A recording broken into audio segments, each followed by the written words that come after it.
Chapter 2. సూర్యుని వైపు అతని రెండవ ప్రయాణం మరింత తీవ్రంగా ఉంది. పరిస్థితులు అతని మునుపటి సందర్శన కంటే మారిపోయాయి. మునుపటి సందర్శన ఆనందకరమైన అజ్ఞానంతో నడిచింది. ఈసారి చోదక శక్తి జ్ఞాన దాహం. చివరికి అతను సవాలు చేయడానికి వెళ్ళినప్పుడు ఈసారి అతను లొంగిపోవాలనుకున్నాడు. ఒకప్పుడు విజయంగా ఉన్న విషయానికి ఇప్పుడు క్షమాపణ చర్యగా మారింది. సూర్యదేవుడు అతన్ని మళ్లీ చూసి భయపడ్డాడు. అతను చాలా గంటలు నిస్సహాయంగా మిగిలిపోయిన షాక్ను ఇప్పటికీ గుర్తుంచుకున్నాడు. ఆ అసహ్యకరమైన జ్ఞాపకం అతని మనస్సులో ఇంకా తాజాగా ఉంది. అవమానాన్ని ఎవరు మరచిపోగలరు, ముఖ్యంగా అది జీవితంలో ఒక్కసారే జరిగితే? కాని అతను జాగ్రత్తగా చూసినప్పుడు బాలుడు చేతులు ముడుచుకుని ప్రార్థనలో నిలబడి ఉండటం చూశాడు. సూర్యదేవుడు ఆశ్చర్యపోయాడు. నిజమైన వినయంతో నిండిన స్వరంలో, హనుమంతుడు, పూజ్యులైన సూర్య, మీరు ప్రపంచంలోని ఉత్తమ గురువు అని నేను విన్నాను. ప్రపంచం నలుమూలల నుండి ఋషులు విద్యను పొందడానికి మీ పాఠశాలకు వస్తారు. నన్ను మీ పాఠశాలలో చేర్చుకోవడానికి మీరు చాలా దయ చూపిస్తారా? నేను జ్ఞానాన్ని పొందడానికి ఆసక్తిగా ఉన్నాను. నేను అన్ని సవాళ్లను మరియు అడ్డంకులను ఎదుర్కోవడానికి సిద్ధంగా ఉన్నాను. ఆయన ప్రవర్తన గురువును ఎంతగానో ఆకట్టుకుంది. అలాంటి శిష్యులు చాలా అరుదు. నిజానికి సూర్యదేవుడు అలాంటి అంకితభావంతో ఉన్న శిష్యుల కోసం వెతకడం మరియు వారికి బోధించడం ప్రారంభించాడు. విశ్వంలో సూర్యరశ్మిని అందించే తన బిజీగా ఉన్న సేవ మధ్య అర్హులకు జ్ఞానాన్ని వ్యాప్తి చేయడంలో ఆయనకున్న ఆసక్తి కారణంగా సూర్యదేవుడు బోధనను చేపట్టాడు. ఇది మరొక ప్రత్యామ్నాయ వృత్తి. హనుమంతుడిని తన పాఠశాలలో చేర్చుకోవడానికి అతను సంతోషంగా ఉన్నప్పటికీ ఒక చిన్న సమస్య ఉంది. అడ్మిషన్లు నిండిపోయాయి. ఆయన వేలాది మంది ఋషులతో కూడిన కొత్త బ్యాచ్ను ప్రారంభించాడు. ఈ పాఠశాలలో ఉన్న ఏకైక తరగతి గది ఆయన సొంత రథం కాబట్టి పరిమిత సంఖ్యలో విద్యార్థులను మాత్రమే ఆయన దివ్య వాహనంలో అనుమతించారు. ఈ సమయానికి ఆయన ఇప్పటికే గరిష్ట పరిమితిని చేరుకున్నాడు మరియు స్థలం లేదు. ఈ సమస్యను హనుమంతుడి ముందు ఉంచినప్పుడు ఆయన నవ్వాడు. సమస్య ఎక్కడ ఉంది? తరగతి ప్రారంభమైన రోజు తరగతిలోని విద్యార్థులు ఆశ్చర్యపోయారు. తరగతిలో ఒక కొత్త విద్యార్థి ఉన్నాడు. లేదు, ఇది ఆశ్చర్యానికి కారణం కాదు. ఆశ్చర్యం ఏమిటంటే కొత్త విద్యార్థి తరగతి గదిలో లేడు, కానీ బయట నిలబడి ఉన్నాడు. తరగతి ముందుకు సాగుతుండగా కొత్త విద్యార్థి కూడా అదే చేశాడు. అతను రథం వేగంతో ఎగురుతూ అదే సమయంలో సూర్య భగవానుడి ప్రసంగాన్ని వింటున్నాడు. ఈ కదలికలు మరియు మలుపుల మధ్య హనుమంతుడు ఒక్క మాట కూడా మాట్లాడకుండా దృష్టి సారించాడు. ఒక సమయంలో మిగతా విద్యార్థులందరూ తమ గురువు ముఖం వైపు చూస్తుండగా తరగతి గదికి సమాంతరంగా ఎగురుతున్న ఆలోచనతో హనుమంతుడు కొంచెం అసౌకర్యంగా భావించాడు.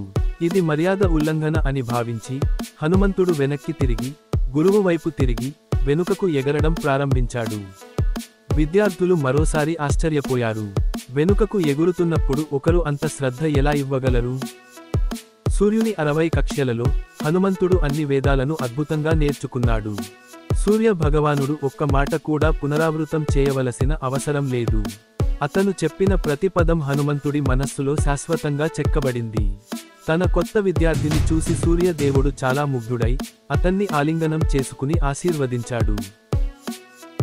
తన మార్గదర్శకత్వంలో చదువుకోవడానికి తనకు అనుమతి ఇచ్చినందుకు తన గురువుకు కృతజ్ఞతగా హనుమంతుడు తన గురువు గురువుకు కృతజ్ఞత యొక్క అధికారిక వ్యక్తీకరణ అందించాలనుకున్నాడు. సూర్యదేవుడు ఇలా అన్నాడు: ఓ హనుమ, నీ ప్రతిభ, జ్ఞానం మరియు వినయపూర్వకమైన ప్రవర్తన నన్ను చాలా ఆకట్టుకుంది. నీలాంటి శిష్యుడిని నేను ఇంతకు ముందు ఎప్పుడూ చూడలేదు.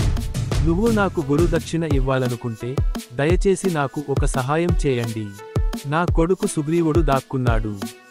బలి అన్యాయంగా తన భార్యను కిడ్నాప్ చేసి తన రాజ్యం నుండి వెళ్ళగొట్టాడు. బలిని ఎదుర్కోకుండా ఉండటానికి నిస్సహాయుడైన సుగ్రీవుడు ఋషిముఖ పర్వతంలో ఆశ్రయం పొందాడు, ఎందుకంటే భూమిపై బలి ప్రవేశించలేని ఏకైక ప్రదేశం ఇది. నా కొడుకుకు మీ నైపుణ్యం కలిగిన మార్గదర్శకత్వం అవసరం. నన్ను సంతోషపెట్టాలనుకుంటే సుగ్రీవుని మంత్రిగా మారి అతని రాజ్యాన్ని తిరిగి పొందడంలో సహాయం చేయమని నేను మిమ్మల్ని అభ్యర్థిస్తున్నాను. సూర్యదేవుడు హనుమంతుడికి మళ్లీ ఏమీ చెప్పాల్సిన అవసరం లేదు. కోతి దేవుడు ఇప్పుడు సుగ్రీవుడు మరియు బాలికి మధ్య గోడలా నిలబడ్డాడు. కేవలం గోడ కాదు, కోట. ఎగిరే కిక్. ఎందుకు అలా వణుకుతున్నావు? గాలికి ఎండిపోయిన ఆకులా అకస్మాత్తుగా వణుకుతున్న ఒక సాధారణ వ్యక్తిని చూసి అతను ఆశ్చర్యపోయాడు. కొన్ని కన్నీళ్ల చుక్కలు తప్ప వేరే స్పందన లేకపోవడంతో హనుమంతుడు తన ముగ్గురు స్నేహితుల వైపు తిరిగింది. స్నేహితులు కూడా ప్రశ్నకు సమాధానం చెప్పలేనంత సిగ్గుపడుతూ నమస్కరించారు. ఇది వింతగా ఉంది.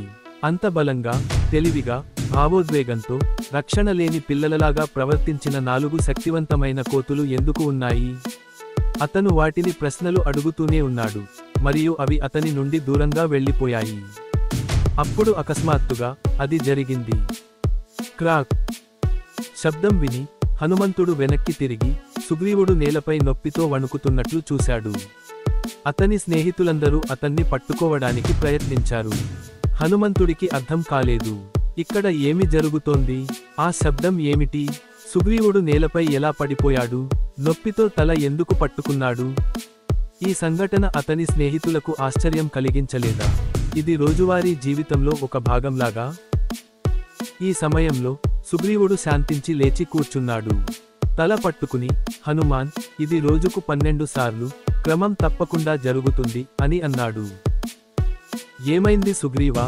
స్పష్టంగా చెప్పు. ఈ అసహ్యకరమైన సంఘటన గురించి హనుమంతుడు ఆందోళన చెందాడు. నా సోదరుడు సూర్యుడు నన్ను నా రాజ్యం నుండి ఎలా తరిమివేసి నా భార్యను కిడ్నాప్ చేశాడో నా తండ్రి సూర్యుడు నీకు చెప్పి ఉండాలి. కానీ ఈ కథలోని 2వ భాగాన్ని అతను నీకు చెప్పి ఉండేవాడని నేను అనుకోను, ఎందుకంటే అది ఒక తండ్రిగా అతనికి ఒప్పుకోవడానికి చాలా ఇబ్బందికరంగా ఉండేది. నా సోదరుడు బలిని ఋషి ముఖంతో పర్వతం మీద అడుగు పెడితే అతని తల పగిలిపోతుందని మదంగ మహర్షి శపించాడు. అందుకే నేను ఇంకా బతికే ఉన్నాను. ఆ శాపం నా ప్రాణాన్ని కాపాడినప్పటికీ ఈ పర్వతం మీద ఎప్పుడూ అడుగు పెట్టకుండానే బలి ప్రతిరోజూ నన్ను అవమానించడానికి మరియు హింసించడానికి ఒక మార్గాన్ని కనుగొన్నాడు. సుగ్రీవుడు మళ్లీ వణుకుతున్నాడు. సమయం వచ్చింది. సమయం వచ్చింది. సుగ్రీవుడు భయంతో తడబడ్డాడు. హనుమంతుడు ఒక్క క్షణం అసహ్యంతో వెనక్కి తగ్గాడు. ఆ సమయంలో ఏదో జరిగింది. పగుళ్ళు. హనుమంతుడు తన కంటి మూల నుండి సుగ్రీవుడి తలపై ఏదో కొట్టడం చూడగలిగాడు. సుగ్రీవుడు నొప్పితో నేలపై మెలికలు తిరుగుతున్నాడు. హనుమంతుడు విషయానికి యొక్క తీవ్రతను మరియు తెలివిగా వ్యవహరించాల్సిన అవసరాన్ని అర్థం చేసుకున్నాడు. అతను అతని పక్కన కూర్చుని మొత్తం కథ విన్నాడు.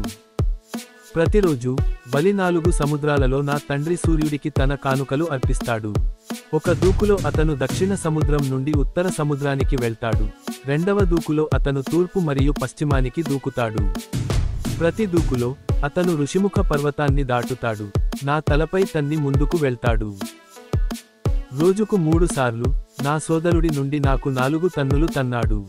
తన్నుల సమయం నాకు తెలిసినప్పటికీ నన్ను నేను రక్షించుకోవడానికి ఏమీ చేయలేను.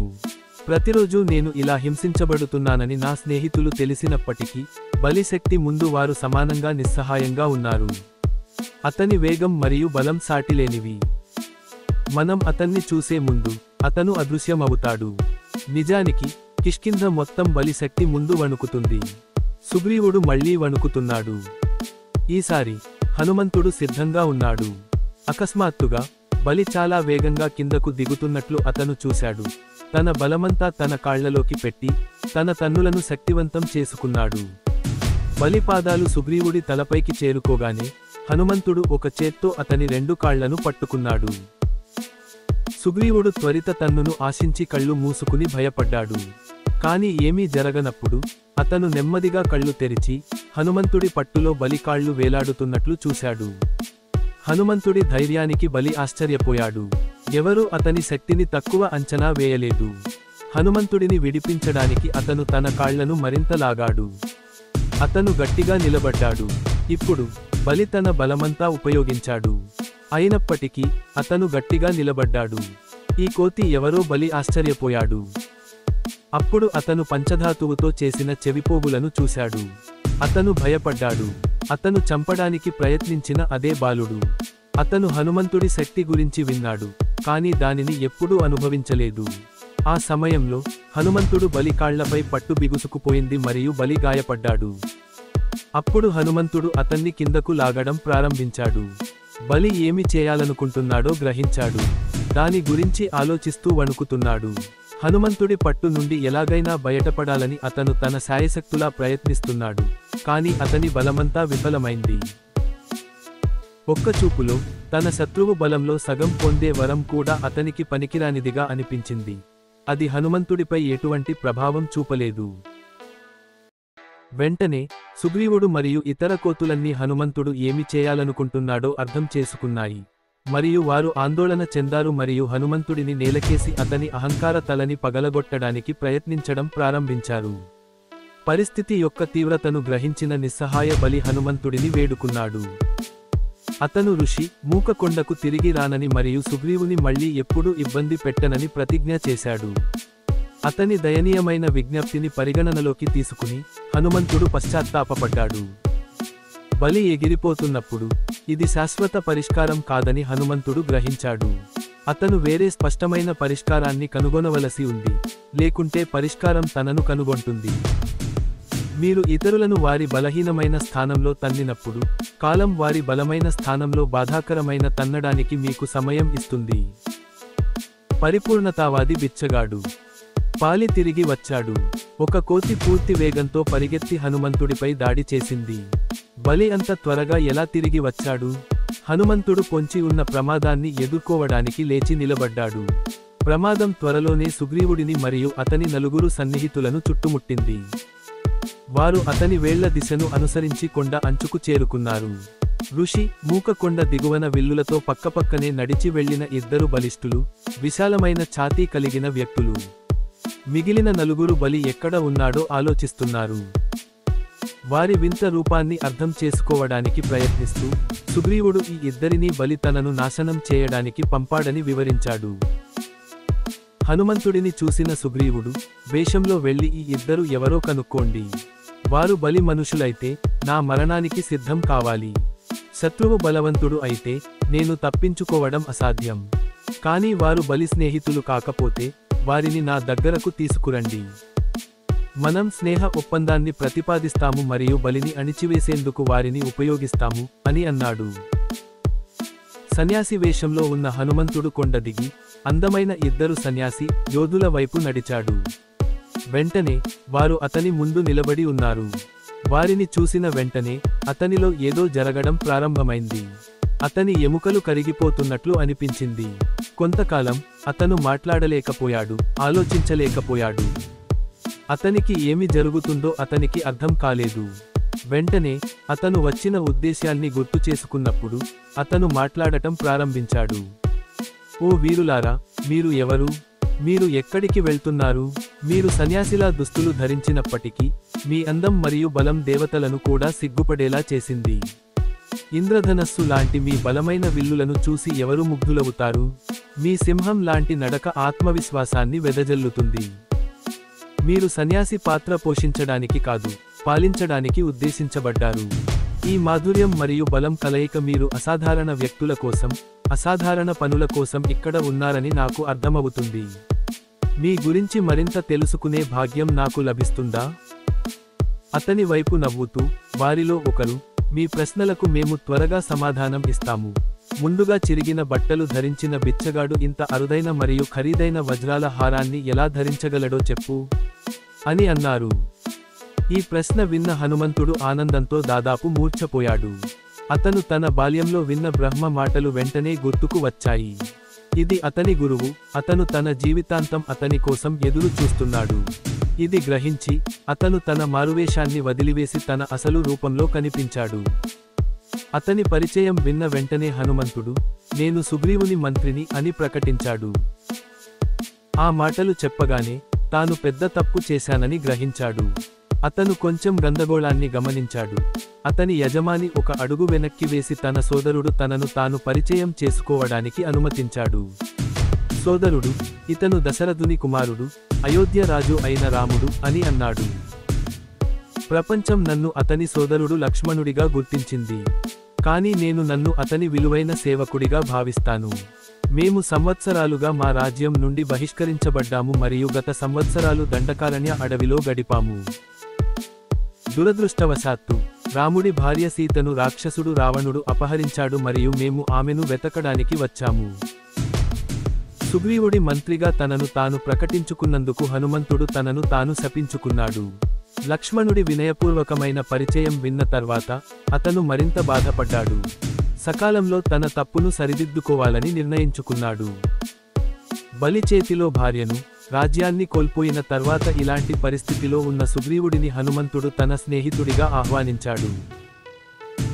సుగ్రీవుని రాక గురించి తెలియజేయడానికి హనుమంతుడు ఒక క్షణం వెళ్ళినప్పుడు రాముడు హనుమంతుడి మాటను పరిశీలించి తన ఆలోచనలను లక్ష్మణునికి తెలియజేశాడు. హనుమంతుడి మాట విన్నారా అని అడిగాడు. అతని మాట అద్భుతమైన ఆకర్షణను కలిగి ఉంది. సరైన సమయంలో సరైన పదాలను ఉపయోగించాడు. అవి మధురంగా, సున్నితంగా మరియు గాఢంగా ఉన్నాయి. అతని మాట సారాంశం హృదయానికి ఆహ్లాదకరంగా ఉంది. ఇలా మాట్లాడాలంటే అతను ఋగ్వేదం, యజుర్వేదం మరియు సామవేదాలలో బాగా ప్రావీణ్యం కలిగి ఉండాలి. అతను ఈ వేదాలను అధ్యయనం చేయకపోతే అతను అంత వినయంగా ఉండేవాడు కాదు. అతను విలువైన గురువుల నుండి విద్యను పొంది ఉండాలి. ఋగ్వేద జ్ఞానం ఒకరిని వినయంగా చేస్తుంది. ఆ జ్ఞానాన్ని గుర్తుంచుకోవడానికి మరియు పునరుత్పత్తి చేయడానికి శక్తిని ఇస్తుంది. యజుర్వేద జ్ఞానం జ్ఞాపక శక్తిని పదును పెడుతుంది. సామవేద జ్ఞానం సంగీతంలో పరిపూర్ణతను నిర్ధారిస్తుంది. ప్రతి పదం పాటలా మారుతుంది. అయితే అతను వ్యాకరణం లేదా వాక్య నిర్మాణంలో నిష్ణాతుడు. అతని వాక్యాల నిర్మాణంలో ఎటువంటి లోపం లేదు. అతను చాలా మాట్లాడాడు, కానీ అతను ఒక్క తప్పు పదాన్ని కూడా ఉపయోగించలేదు. అతని ప్రసంగం చాలా పరిపూర్ణంగా ఉంది. అతను ఒక నిర్దిష్ట వేగం మరియు స్వరంతో ప్రారంభించి అదే వేగం మరియు స్వరంతో ముగుస్తుంది. కడుపు లేదా అంగిలి నుండి ఏ పదాలు మాట్లాడాలో మరియు ముక్కును ఎక్కడ ఉపయోగించాలో అతనికి తెలుసు. మాట్లాడేటప్పుడు అతని శ్రద్ధ ఒక్కసారి కూడా మారలేదు. నియంత్రిత మనస్సు లేకుండా పదాలను దుర్వినియోగం చేయడం ఆపలేదు. ఎత్తిన కత్తితో శత్రువును కూడా ఓడించే శక్తి అతని మాటలకు ఉంది. నాకు అలాంటి వ్యక్తి తోడుగా లభిస్తే నేను విజయం సాధించగలను. హనుమంతుడి విశాలమైన భుజాలపై కూర్చుని రాముడు మరియు లక్ష్మణుడు ఋషి ముఖం గల పర్వతం పైకి ఎక్కడం ప్రారంభించారు. ఇద్దరూ ఈ వ్యక్తిని ఎంతో ప్రశంసించారు. అయితే హనుమంతుడు ఆలోచనలో లోతుగా ఉన్నాడు మరియు మునుపటి రోజు తాను చేసిన తప్పును సరిదిద్దుకోవడంలో ఆందోళన చెందాడు. సూక్ష్మమైన తప్పును ఎదుర్కోవడానికి సూక్ష్మత ఒక్కటే మార్గం అని అతను నిర్ణయించుకున్నాడు. సుగ్రీవుడు దానిని ఎదుర్కోవడానికి ఆసక్తిగా ఉన్నట్లే దానిని సరిదిద్దడానికి సిద్ధంగా ఉన్నాడు. నిజమైన గురువు యొక్క శ్రద్ధగల చూపులో ఒకరి అభిరుచులు కరిగిపోతాయి మరియు దాచిన సద్గుణాలు వికసిస్తాయి. మాట అనేది మీ హృదయ సువాసనను వెల్లడించే గాలి. సరైన ఉద్దేశ్యంతో మంచి మాట సువాసనగల హృదయాన్ని వెల్లడిస్తుంది. వ్యంగ్యంతో కూడిన కఠినమైన మాట దుర్వాసనగల హృదయాన్ని సూచిస్తుంది. బాధ్యతను తిరస్కరించే గందరగోళ ప్రసంగం విచారకరమైన హృదయానికి సంకేతం. స్నేహితుడికి ద్రోహం. ఆ ముగ్గురు శిల దగ్గరికి చేరుకున్నప్పుడు వారు సుగ్రీవుని ఎదుర్కొన్నారు.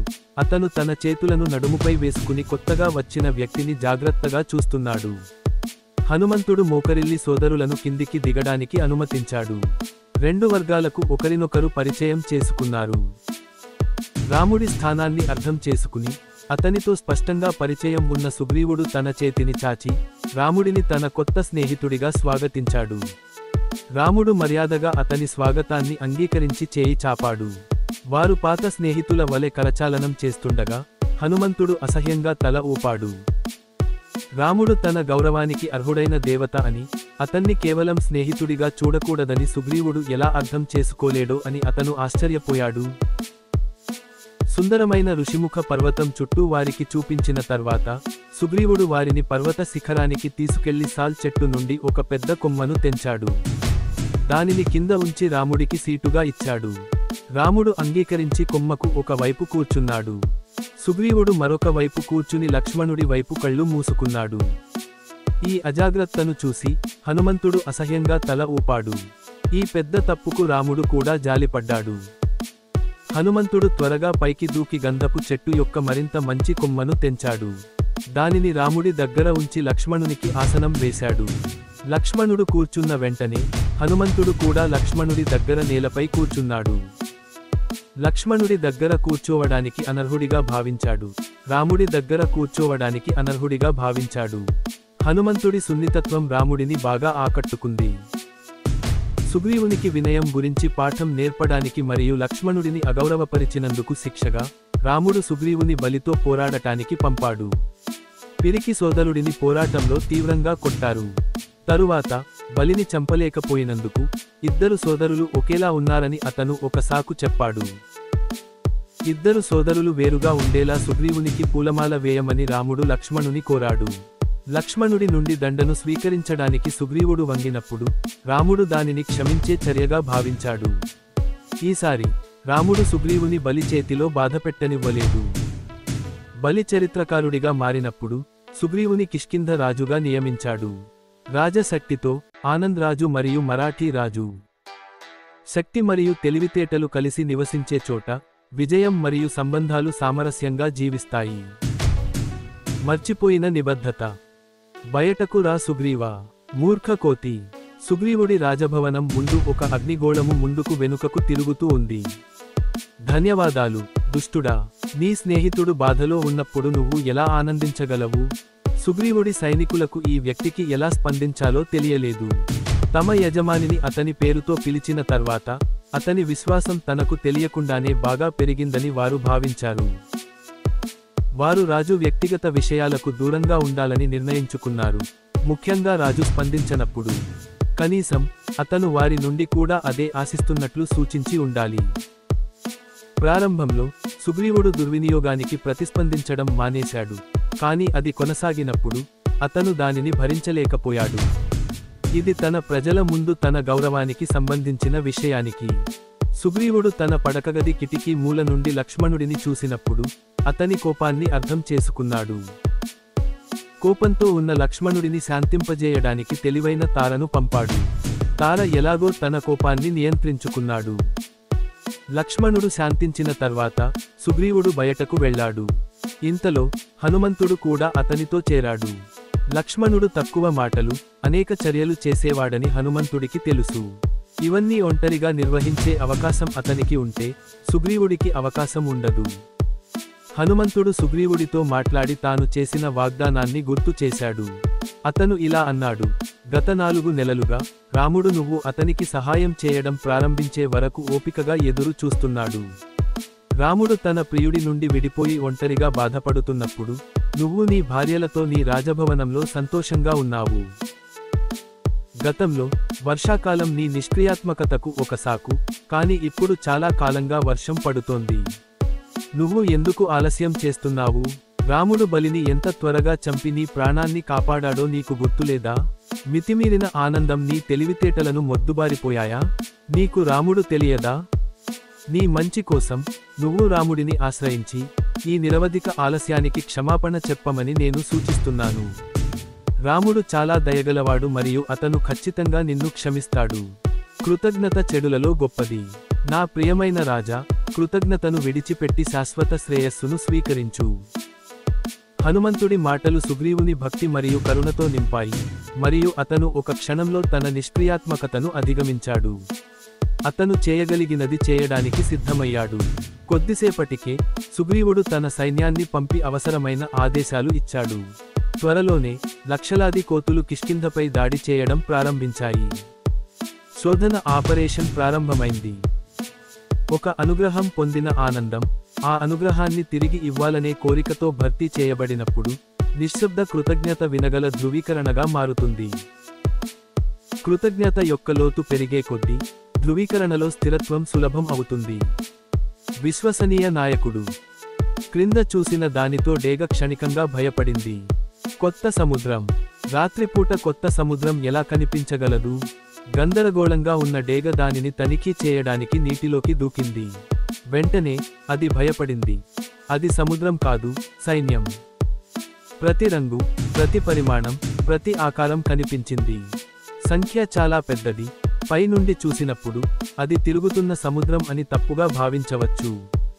ఇది కిష్కింధ రాజు సుగ్రీవుడి కోతి సైన్యం. అతని సోదరుడు ఒక విశాలమైన రాజ్యాన్ని విడిచిపెట్టాడు, మరియు ఏ కోతి కూడా దానిని అర్థం చేసుకోలేకపోయింది. ఈ సైన్యం దానికి సజీవ రుజువు. కిష్కింధ భూమి నుండి ఒక ఉన్నత ఆదేశాన్ని జారీ చేసిన వెంటనే ప్రపంచం నలుమూలల నుండి లక్షలాది కోతులు రాత్రికి రాత్రే అక్కడికి చేరుకున్నాయి.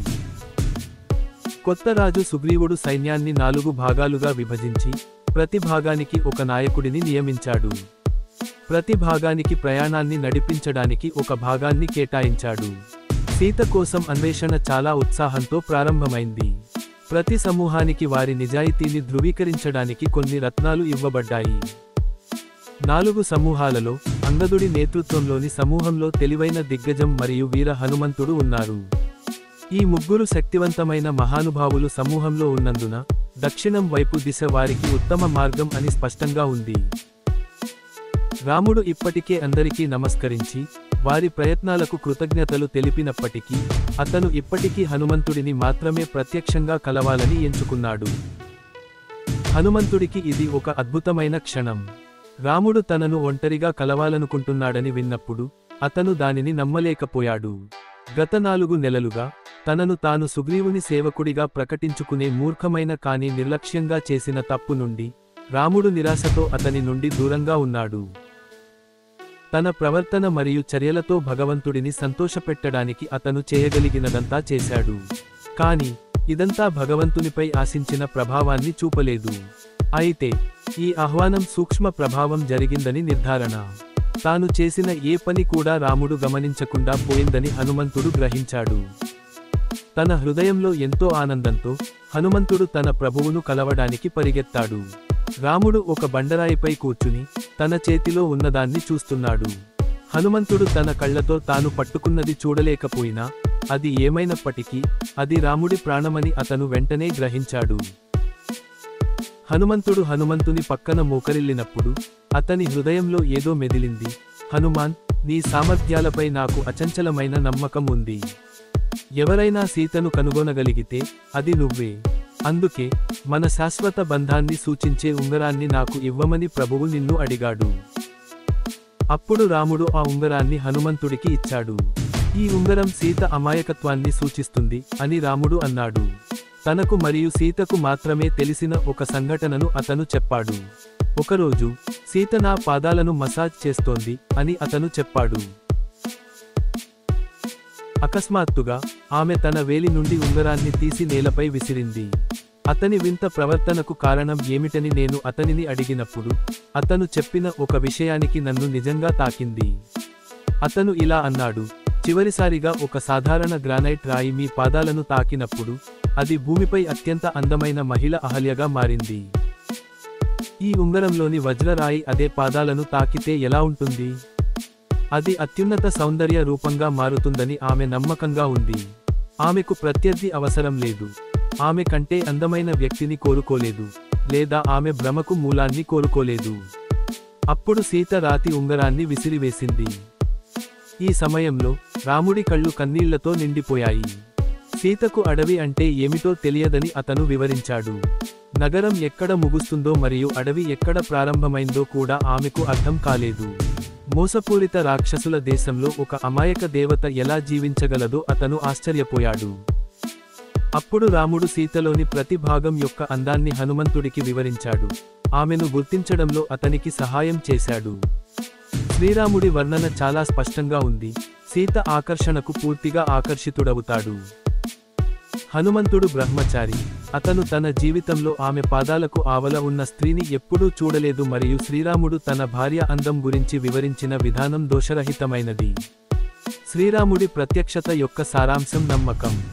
4 నెలల స్వల్ప వ్యవధిలో హనుమంతుడు శ్రీరాముడి నమ్మకాన్ని గెలుచుకున్నాడు. ఈ ఒక్క చర్యతో శ్రీరాముడు దోషరహిత వ్యక్తిత్వం అంటే ఏమిటో మరియు మంచి విద్య యొక్క అంతిమ ఫలితం ఏమిటో ప్రపంచానికి చూపించాడు.